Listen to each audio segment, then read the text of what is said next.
All right, good evening. It's 5:02 p.m. in the regular session of the Planning Commission, the City of Lancaster. Please come to order tonight. Commissioner Burden will offer the invocation, and Commissioner Moore will lead us in the pledge. So you'd all please stand.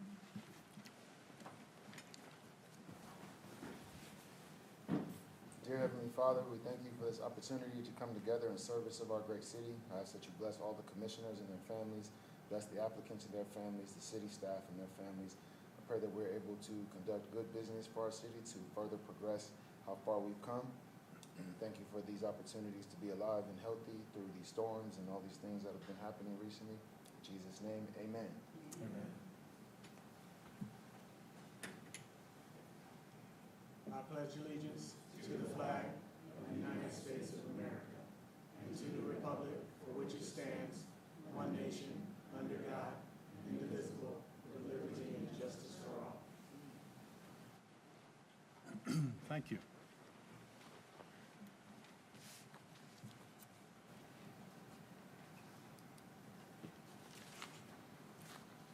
Now, the roll call, please. Chairman Vos, Here. Vice Chairperson Harvey, Present. Commissioner Burden, Present. Commissioner Derryberry, I'm present. Commissioner Moore, Present. Commissioner Tufts, Present. Commissioner Underwood. Thank you. We have a quorum. Thank you. Commissioner Derryberry got here under the wire. Thanks for being here, all of you tonight. Public business from the floor.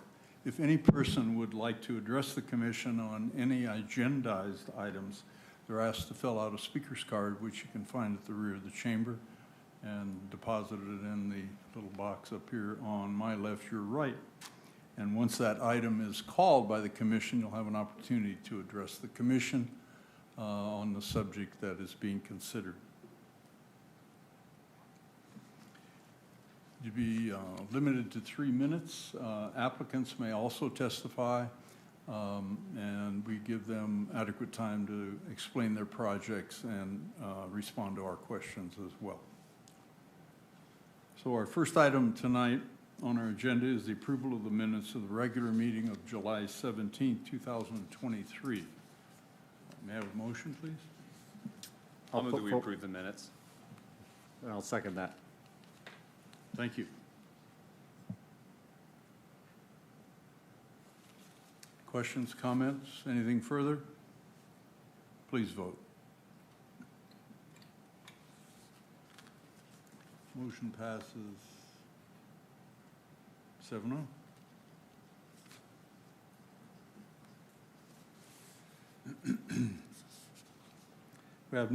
We have new public hearings tonight. The first public hearing is on tentative tract map number 60367 and text amendment 23-005. So without objection, the public hearing is open on this item. Ms. Edwin, welcome. This is your first presentation to us, or was I absent and missed one? No, that's correct. This is my first one. Well, welcome, and Thank you nice so to much. have you on board. Yeah, thank you. Go right ahead. All right, thank you.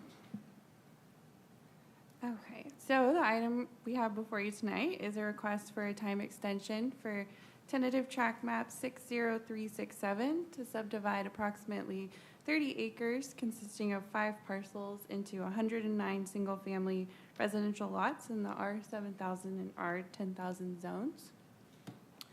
The subject properties are located north of Lancaster Boulevard and west of 40th Street East.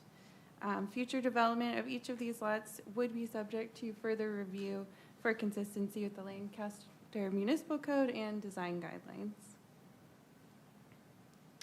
And with that, staff recommends the Planning Commission adopt Resolution 23-19, granting a 3-year time extension to August 16th, 2026 for tentative tract map 60367.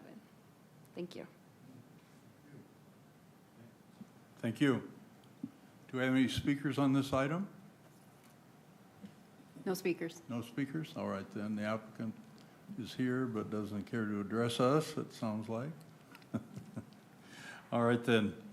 Questions or comments from members? None? All right, then. It'd be appropriate to close the public hearing. Consider a motion. I move to adopt resolution number 23-19, granting a 3-year extension to the August 16, 2026 tentative track map number 60367. Tongue-tied tonight. Thank you. Second. Second? I Thank you. second. Thank you, Mr. Moore.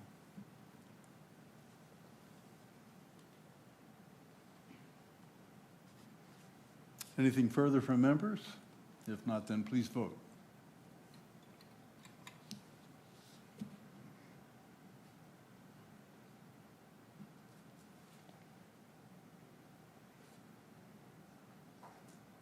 You want to reset it and let's vote again, please.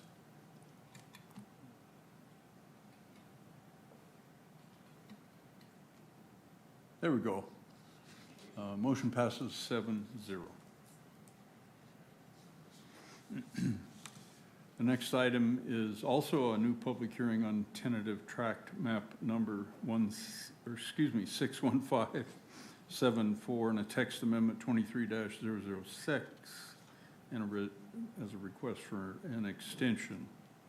So without objection, the public hearing is open on this. Ms. Edwards? Thank you. Yes, this is another time extension for track map number 61574.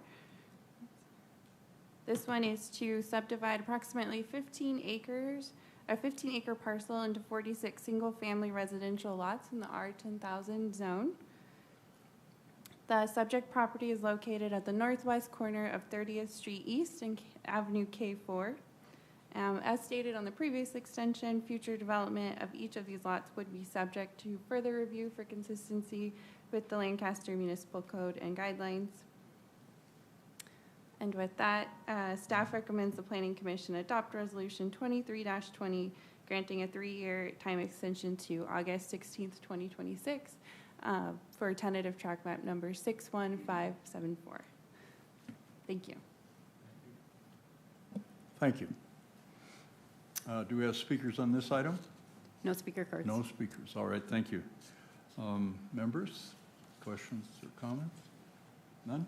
All right, then it'd be appropriate to close the public hearing. Consider a motion on 61574. I move to adopt resolution number 23-20, granting the 3-year extension to August 16, 2026 for tentative track map number 61574 for 46 single-family residential lots in the R10,000 zone. Thank you. Second? Second. Commissioner Burton, thank you. All right, then, anything further, members? All right, then please vote.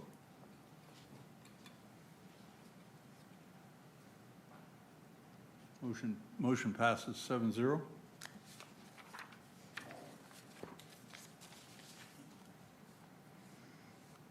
The third item tonight is item number 4, which is a zone text amendment to Title 15, 16, and 17 of the Municipal Code. Tonight, the commission is considering this item, and based on the outcome of our consideration, it may or may not be recommended to the City Council for consideration and approval. So this is a public hearing, and so without objection, the hearing is open. Do we have speakers on this one? No speaker cards. No speakers, all right, thank you. Ms. Campana has been very diligent putting this together. I've seen more red and blue lines than I care to think about. I thought you needed reading material because of the hurricane. Well, a 513-page agenda and 318 pages of this stuff in that, it was a fun weekend. Thank you very much. You're welcome. Well, good evening, Chairman Vose and members of the Planning Commission. This item before you is a zone text amendment to Title 15, 16, and 17 of the Lancaster Municipal Code. So I'm going to go ahead and give a little bit of background and a timeline. So last year on February 28th, Planning Commission approved the housing elements. And then after that, City Council adopted the housing element on June 14, 2022. And then after going back and forth a couple times with the state with HCD, we got our HCD certification on February 10th, 2023. And then the housing element, it gets mandated to get updated every 8 years. So with this, we have programs and policies and goals that we have in the housing elements. Also, as part of it, we got an SB2 grant for the housing element update. And then we revised it to have the housing element implementation as part of that, and we got approved on February 17, 2023, which then initiated the implementation of the goals and policies, which you guys approved, and initiated the zone text amendments. So the zone text amendments complete 8 programs in the housing element, as you see up here. It has the accessory dwelling units, extremely low income and special needs housing, encourage housing in mixed-use zones, density bonus, a zoning ordinance compliance with Housing Accountability Act and ministerial approval of projects, farm worker housing in residential zones, zoning for extremely low income and special need housing, and large housing facilities for persons with disabilities. So within each of these programs, it identified us to do a zone text amendment or an ordinance to update and comply with state law, also just to help with housing within the city of Lancaster. So down to the nitty-gritty of all the changes that we did. We started with Title 15, which is the building construction chapter. So once in a while, the building code does get updated periodically. And in order to help with housing production during a building code change, a zone text amendment is proposed in Title 15 to include the ability for a time extension on building permit issuance based on the progress of a project. Then we move on to Chapter 16, which is the subdivisions. Like you heard tonight, you heard 2 time extensions, but we're going to go ahead and proposing to change it from the authority of the Planning Commission to the Community Development Director. So the maps that you usually see, there's no changes in the approved map, there's no changes in the conditions of approval. So in order to help housing and help with the time and help with, approving these projects, we're going to go ahead and just propose that it would be approved by the director. Next change is to urban lot splits, section 1617. This is also known as SB9 projects. This is updated just to reflect state law and to ensure that we're compliant with that. Next change is Article 4 to residential subdivision perimeter treatment. We are updating it to objective design standards, which is another section in our Title 17.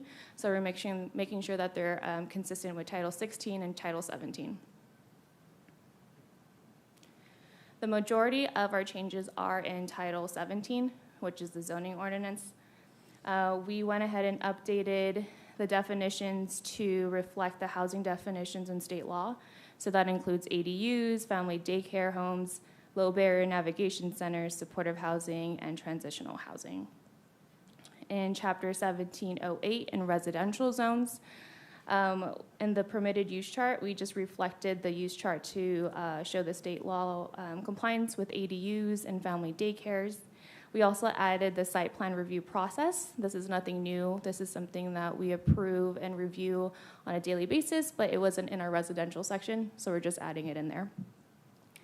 Next is 1708-060, which is development regulations by building type. We removed the setback range and replaced it with a minimum setback. We removed the minimum porch size requirement and garage location.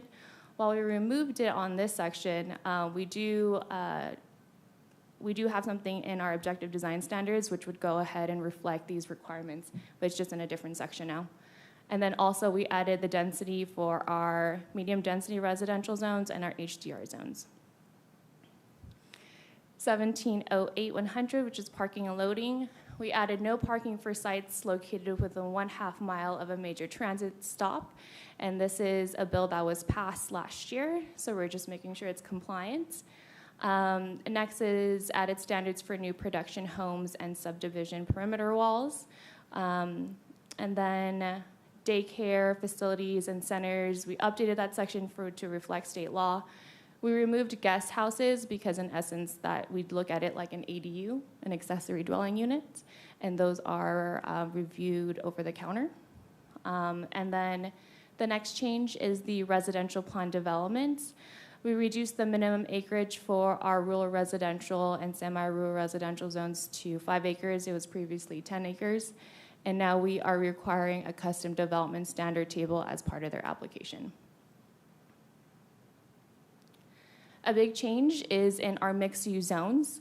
In the permitted use chart, we are changing multifamily use from a CUP to permitted by right. And this is reflective of our HDR and MDR zones currently in those zones. They are permitted by right. Next is the development and design regulations. Currently, our development standards are by building type. So we are changing it to a development type, so it's more of a mixed-use project. So currently, the ratio of uses, so if it's a development near a major arterial, 25% has to be non-residential, and if it's within a secondary arterial, then it has to be 10%, and this was very hard for staff to implement. That's why you don't see a lot of development in our mixed-use zones. So we're changing it by development type, and so it feels more like a mixed-use project. We have 3 mixed-use zones, which is mixed-use employment, mixed-use commercial, and mixed-use neighborhood. And our mixed-use commercial, if you're facing a street frontage, 50% would have to be some sort of commercial type use. And our mixed-use employment, 50% would have to have some commercial or industrial type use. So it could be commercial with residential or residential with industrial type uses. So it's a mixed-use zone and project. Next is Chapter 1741, Additional Residential Use Regulations. So from Articles 1 to 5, these are titles that we think would change, we foresee change with state law. Every year it seems like we get new requirements that we have to be compliant with for ADUs. So we are updating that section just to be compliant with state law. Same thing with density bonus, the 2-unit projects, and the emergency shelter and low-barrier navigation centers. We are adding objective design standards, which are new. So right now we have our design guidelines, which are subjective, and there are 2 bills that I want to point out, which is SB 167, which is the Housing Accountability Act. Basically, local government cannot deny, reduce density, or make infeasible housing projects consistent with objective design standards. And then the other bill is SB 330, which is the Housing Crisis Act, which it prohibits imposing or enforcing new design standards established that are not objective. So what we're doing here is we are creating objective design standards, so we still have some local control on how our projects look like. Easy way to define objective design standards is they're measurable, quantifiable, easily defined, and enforceable. Lastly, we have Chapter 1743, Commercial Cannabis Activity. We are just removing a sentence here. Basically, it's the sentence so we can go ahead and comply with state law.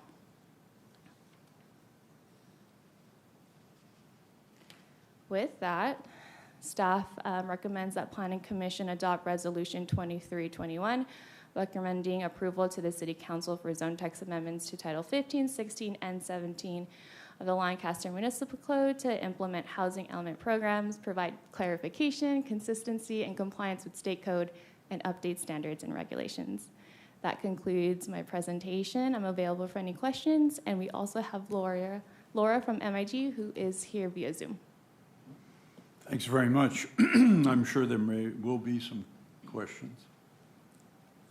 Just for the record, Ms. Campagna and I have had communications back and forth relative to this, these documents, I should say, and she was very helpful in responding to them. I'll save my editorial comments till later. Anyone have any questions or comments? I do. Ms. Campagna, I just wanted to, for clarification, I don't recall which title it was under. Perhaps it was somewhere under 16.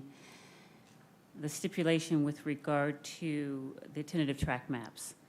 So this evening, we've approved 60357 in addition to 61574, and if it makes it later on, the next one being 83572, if approved. Is it the same stipulation that it's still 3 extensions, but oh, by the way, it goes to the Community Development Director? That's correct. They would have the same amount of time extensions, so it's 3 years. So all of the ones in the last, that we've, even recently in the last year or two, that we've done the 1 extension, all of those will now fall off of our agenda, and they're now at the onus of the Community Development Director. That's correct, just for time extensions. Got it, thank you. With no hearing before the commission.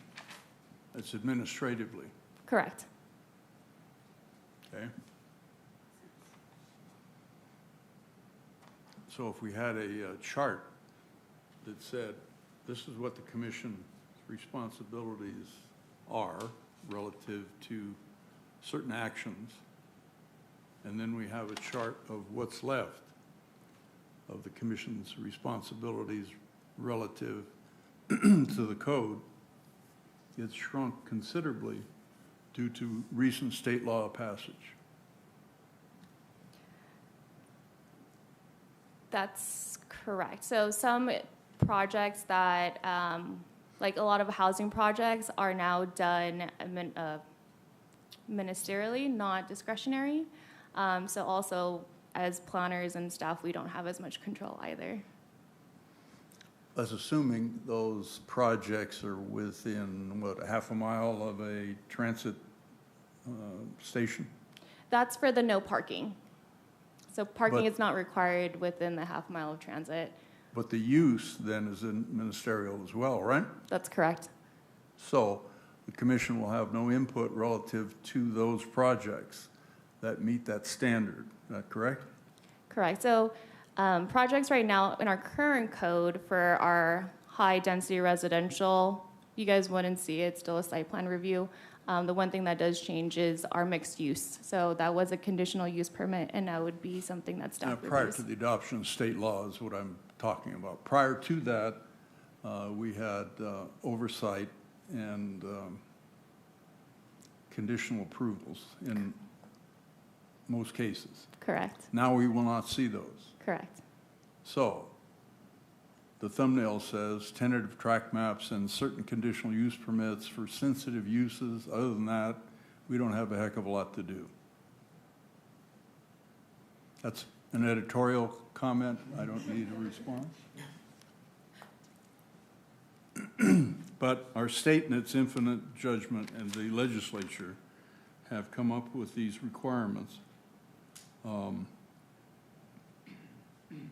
Some of the ones that I was kind of curious about, you know, and I'm supportive of the effort because we're obliged to comply with the state law, and our objective as a commission is to comply with the ordinances that the city council adopts, and the city council doesn't have much choice in adopting these, right? That's correct. So, I guess our path is clear, unless someone has any compelling reason why we shouldn't favorably consider these changes. Go right ahead. Turn on your microphone, though, so they can get it on the record. Thank you. I don't yet have as much experience as you do with all of the regulations and the consequences. And so I'm curious as to what the consequences of this will be. I'll let Ms. Campagna answer that question. Thankfully, in our city, a lot of these state laws, it doesn't make sense out here for all the additional housing that they're pushing for the state law. But one thing that we have seen are ADUs. So we've seen an uptick of projects for ADUs for our city. But the other like big picture items like objective design standards or SB 9, for instance, SB 9, that's been implemented for a year now, which is you're able to do a lot split for your smaller lots. We haven't seen one come in yet. That's more tailored for a higher density city. So right now, the only thing that we've seen is just more permits for ADUs. Okay, thank you. ADUs. A lot of ADUs. Yes. How many would you guess? We actually looked at our numbers just this last week, and I think we had I'm sorry, I can't hear you. We had over 300 last year. Yeah, and we actually making pretty good progress this year as well. So we'll probably, if we don't. Any of them been built? Those are all built and permitted and everything. Oh, that's great. Mhm. Yeah. Great. That answer your question?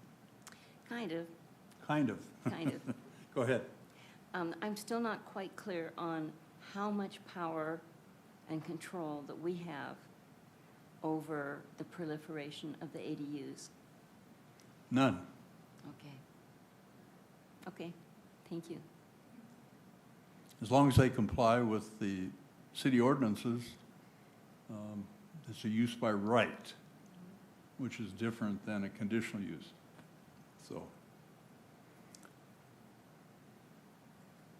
So 300 ADUs are in some form of approval or construction, which means that there could be 300 new tenants in those structures, or a portion thereof, or it could be family members, siblings, children, adult children, friends, neighbors, or tenants, paying rent tenants,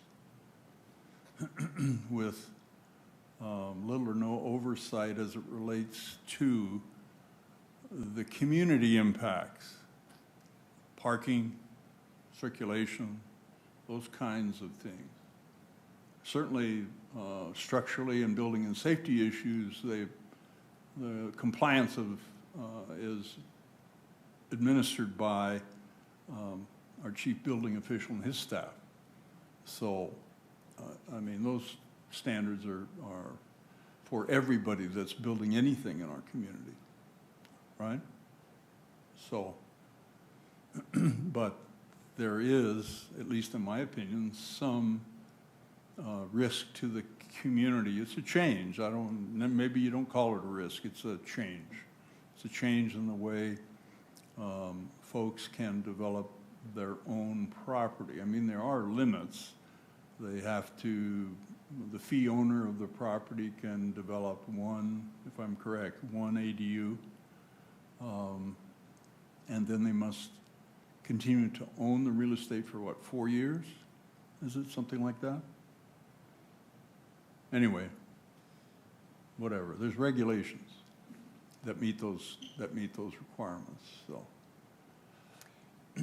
but if your neighbor decides that and the city, in its brief review, decide that your property meets the standard, then you can go ahead and build an ADU and you can rent it out to tenants if you choose.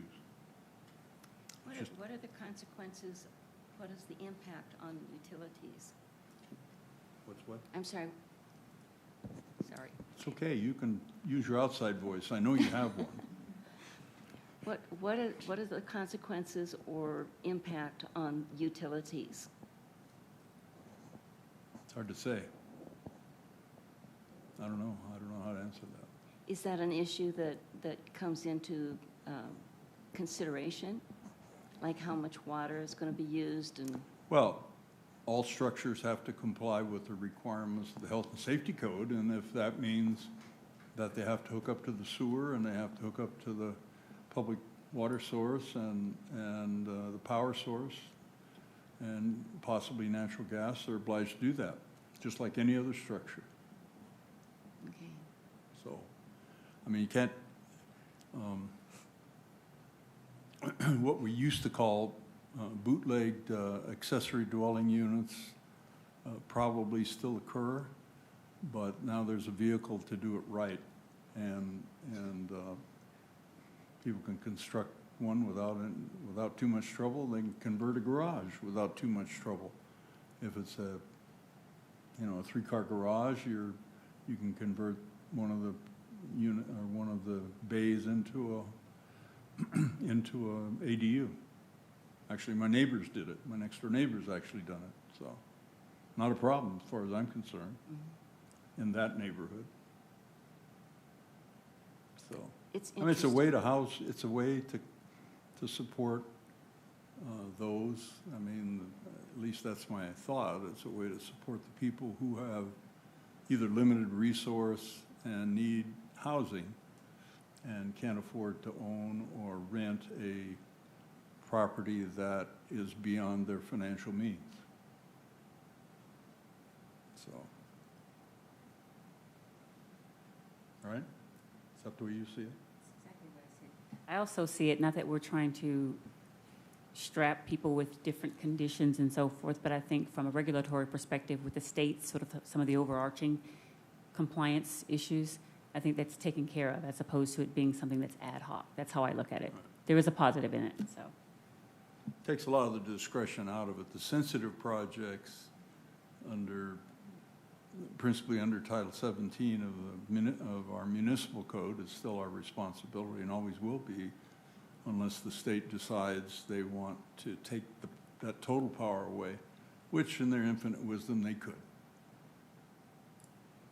So, tends to be moving that direction. So, anyway, anything further from anyone? Ms. Campagna, thank you very much. Very thorough, very efficient. 8 months of a lot of effort, huh? Yeah, seems like forever. Very good. All right, anything further from members? No? All right, then, we have no speakers? No speaker cards. Okay. So we'll close the public hearing without objection and consider a motion. I move to adopt resolution number 23-21, recommending approval to the City Council for zone text amendments for Titles 15, 16, and 17 of the Lancaster Municipal Code to implement 2021 through 2029 housing element programs and provide clarification, consistency, and compliance with state code and update standards and regulations. Thank you. A second. Second, thank you, Mr. Moore. All right, then, it's been moved and seconded. Anything further from members? No. Please vote.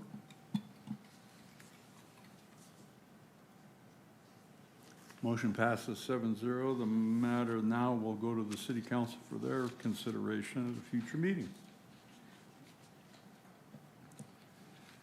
The next action item, or last action item, is another public hearing, which is tentative tract map number 83572. So without objection, public hearing is open on this.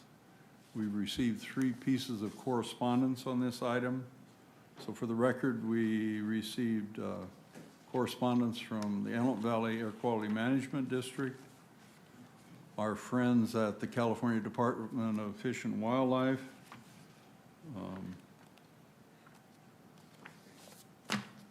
I'll leave that to Ms. Swain to address, and from the applicant indicating they have no objections and agreed to the conditions as recommended by staff. So, Ms. Swain. Chairman Vos and members of the commission, before you this evening is tentative tract map number 83572 for a subdivision of 118 single-family residential lots. The subject site consists of approximately 29 acres at the northeast corner of Lancaster Boulevard and 35th Street East. The property immediately surrounding the project site is vacant, with a mix of uses in the immediate vicinity, including residential, schools, parks, churches, utility-scale solar, and the occasional light industrial use. The proposed project consists of the subdivision of the subject site into 118 single-family residential lots in the R7000 zone. These lots would range in size from 7,021 square feet to 12,376 square feet. Access to the subdivision would be from Lancaster Boulevard, 35th Street East, and Kettering Avenue, with the interior residential streets and Kettering being private. An initial study was prepared and circulated for a 30-day public review. Comment letters were received from the California Department of Fish and Wildlife and the Antelope Valley Air Quality Management District. The comments raised in these letters were either addressed in the initial study or are not applicable to the project site. Therefore, no revisions to the initial study are warranted. Staff is recommending that the Planning Commission adopt Resolution 2323 approving tentative tract map 83572. I am available to answer any questions that you may have. Thank you. Do you have speakers on this item? No speakers. None? All right. Members, questions, comments? Go ahead. I do have an administrative question. So with regard to zone text amendment for titles 15 through 17, in which we just approved to send up to the city council, could this potentially be our last tentative tract map before this body? I'm going to say probably not, because you're going to be approving tentative tract maps. You are not going to be approving the extensions. So all new subdivisions are going to come to you. And then Ms. De La Cruz will be doing the additional ones thereafter. She will be approving the extension. Got So you'll be approving it for the 2 years, and if they request a subsequent extension, that would be a staff level, director level approval. Got it. But the actual original approval still resides with the Planning Commission. All right, acknowledged and understood. Thank you. So does staff then have the power to make changes to the conditions that were adopted by the commission? For time extensions? No. They would have to be an approved map with no changes to the map and no changes to the conditions of approval. So what happens if, for instance, a project is approved, like this project before us, it moves through the process, the developer then gets his entitlement, and a year and a half from now, we become aware of some condition on the site that needs to be addressed that was either overlooked or discovered prior to the extension request.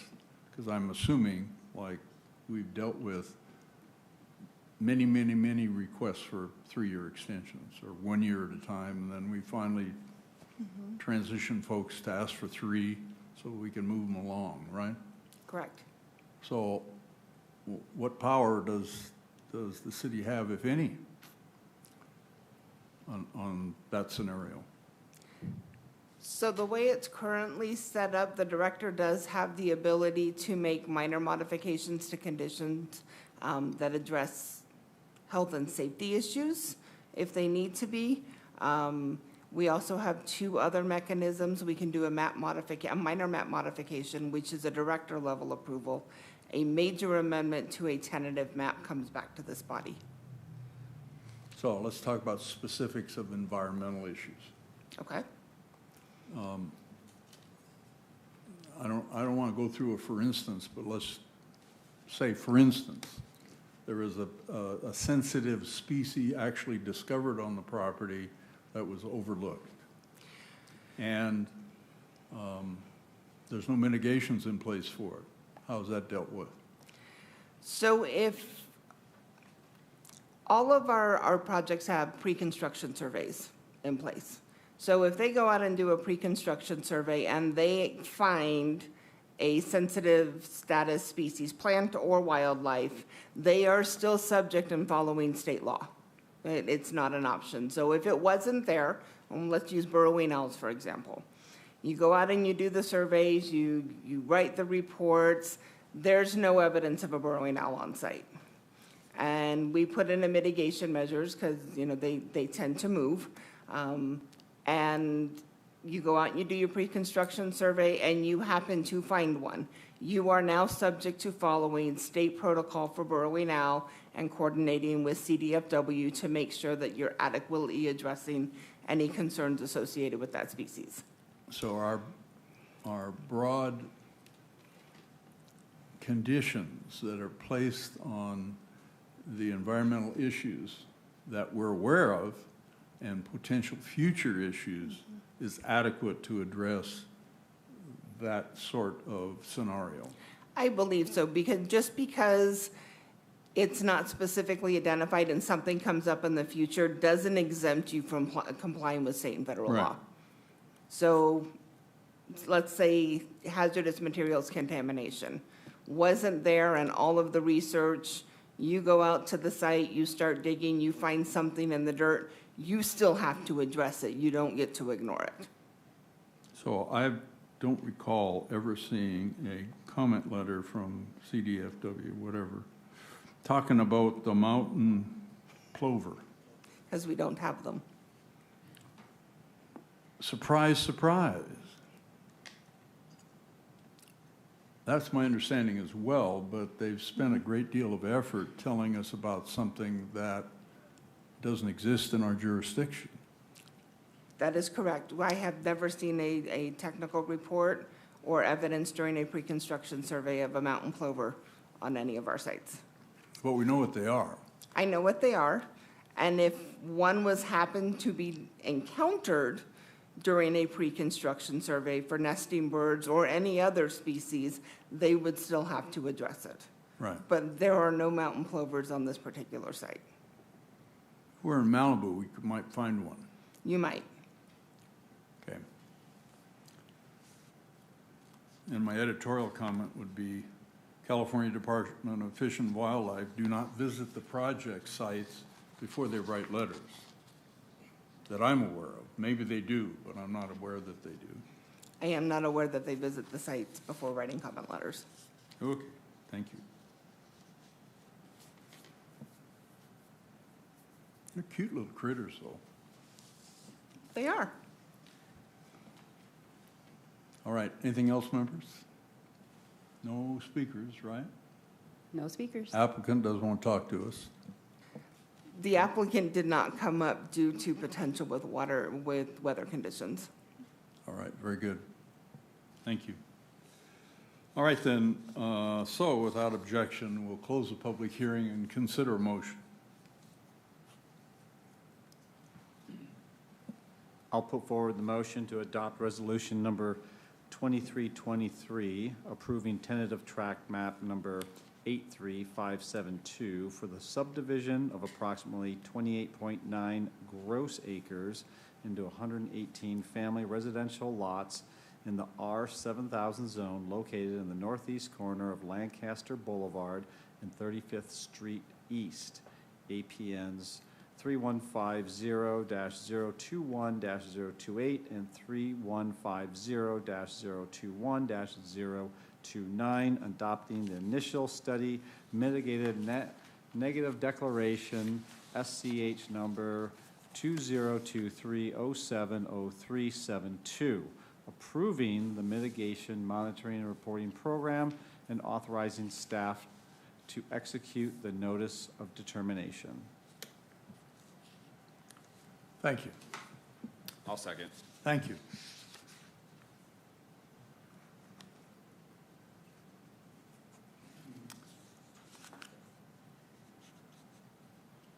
Anything further from members?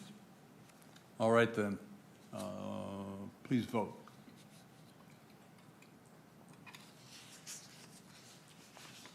Motion passes 7-0.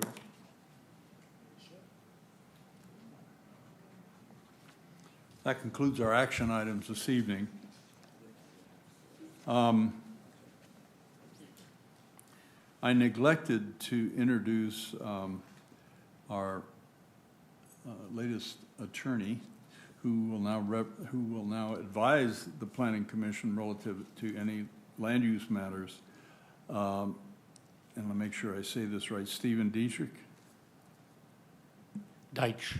Deitch. Stephen I'm Deitch. sorry. God. That's all right. You're not the first. Thank you. I can't read and I can't hear, but other than that, I'm fine. Welcome to our group, and we appreciate you being here. And you've had the opportunity to meet all the members, so that's great. We look forward to working with you, and hopefully we won't have any contentious issues to give you a headache. Hopefully. All right, Ms. Garibay? Thank you, everyone. Just a couple of updates. Obviously, we don't see our fearless leader, Larissa, here today. She is covering, we're kind of double duty here, but she's covering a town hall meeting to discuss the East Side overlay with some community residents. As you know, that's going to go to council for consideration tomorrow night. And so she's meeting with some residents in that neighborhood along with our city manager. Was that the overlay that we, Correct. okay, Yes. good job. Yes. And then secondly, I just wanted to, I'm glad everyone made it here safely after our hurricane yesterday. And just wanted to let everybody know that, you know, the city's working diligently. I'm sure you've seen some of the flooding and some of the things throughout the community, but our staff is working diligently to get us all back to, you know, back to where we normally are. And I'm glad everyone was safe and, you know, your families were good. And then the last thing I wanted to share is just to thank you all for responding to our requests for schedules for November and December. And we will get back to you shortly on the dates that we've selected for those meetings. Oh, actually, I believe Heather did share the dates. So we have, I think it's November 13th and December, I believe it was 11th. We've confirmed. It's the earlier, it's the early- second, yeah. Correct. It's the earlier of the, it's the second week of All that mattered is I was happy November with and the ones that won. We wanted to avoid the holidays as much as possible, and we were successful. That's all that matters. So anyways, that's all I have. Oh, great. All right, thank you. Well, Heather certainly will keep on us if we don't respond, which we appreciate, by the way. Thank you very much, Heather. All right, then. Members, it's your opportunity. Anyone? No? All right, thank you. No, I just actually have one comment with Go ahead. regard to, you know, this weekend's weather. And I'm always praising the city because it's worth it. But I just wanted to give kudos to the city of Lancaster. I didn't think it would look the way it does this afternoon. I was, you know, pounding the desk going, why can't we have a Zoom? I may have to swim to the meeting. But, you know, thank you to the city staff for making sure that our streets are cleared and it barely looks like anything happened. So thanks to the city. Appreciate it. You're here.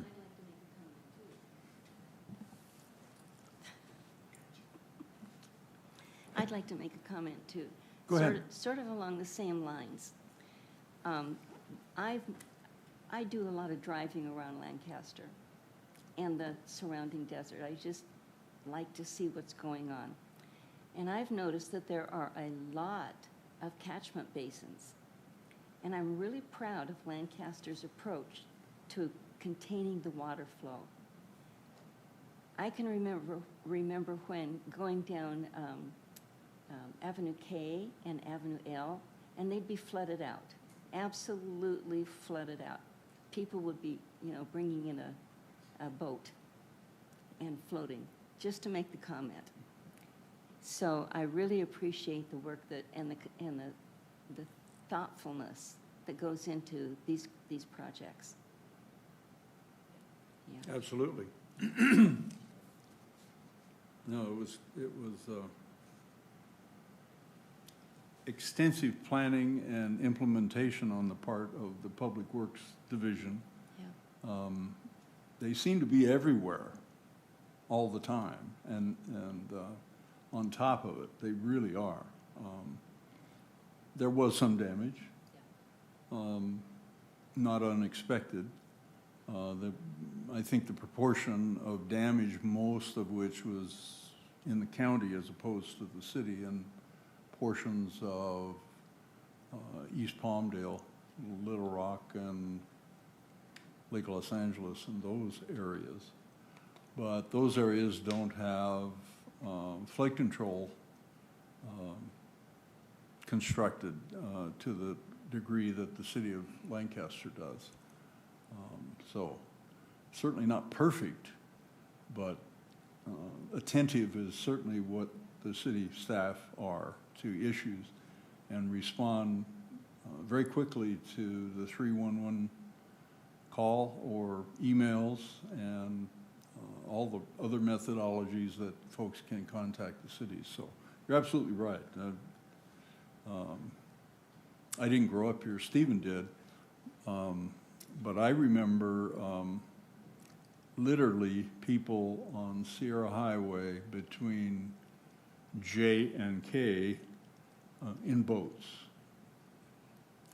in the late, the mid 60s into the early 70s because of basically no flood control and no city actually at that time. So we've come a long way and addressing the issues that my community was high and dry and not any damage, fortunately. I hope everyone else had the same experience. So, anyway, all right then. Now it's time for public business from the floor. This time gives individuals an opportunity to address the commission on any matter of city business they'd care to comment on. Individual speakers are limited to 3 minutes each. We ask you to fill out a speaker's card so we can get back to you if you have any concerns that we need to address. So, do we have any speakers? No speaker cards. All right, thank you. All right then, we're all then. Yeah, we've changed. I'm sorry. I'm reading it now. We'll adjourn to our regular meeting of September 18th at 5 p.m. here in these chambers. Again, thank you all for your effort tonight. A challenging agenda for some people.